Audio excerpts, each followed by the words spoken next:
So once again, it's time to talk about the latest episode of The Mandalorian Season 3. It was definitely, in my opinion, the best episode of the season so far, and that's largely in part due to a certain flashback that occurs during the episode. Now, of course, major spoilers ahead, so click off now if you haven't seen the new episode yet and you don't want to be spoiled. Unfortunately, the episode was in no way perfect. The whole storyline with saving the kid from the bird was really uninteresting to me. And Grogu's little duel with the kid and him hopping around looked kinda goofy too. Yeah, Star Wars should have more puppets again. Yeah, well, this is what you get now, people.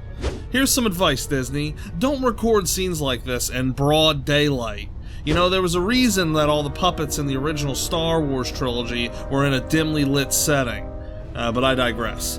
What really stood out in this episode was a flashback Grogu had that shows exactly how he escaped the Jedi Temple from Order 66. And he was assisted by a Jedi called ℂℍ𝔸℉𝔼𝕃, who is played by none other than Ahmed Best. And in case you're a sequel-loving trog that doesn't know who that is, he's the same actor that played Jar Jar Binks in the prequels. Misa back! That's right, he's back! And as a dual-wielding Jedi Master, no less. The reason this is so significant is because Ahmed didn't exactly have an easy time of it when he was playing Jar Jar in the prequels.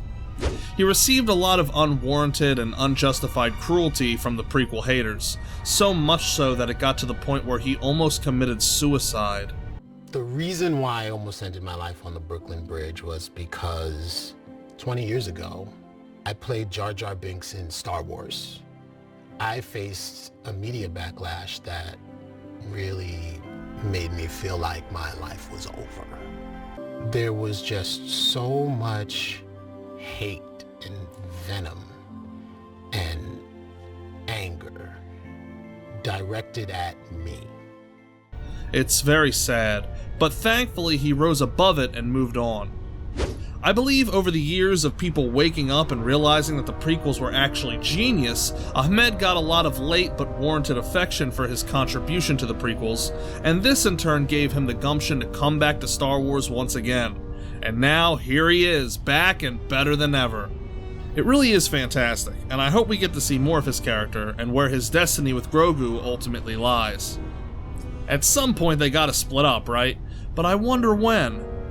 But yeah, really good episode. It's great to see Ahmed back in Star Wars again. Let me know what you guys think about his return. And as always, I'll catch you later. Boxman out.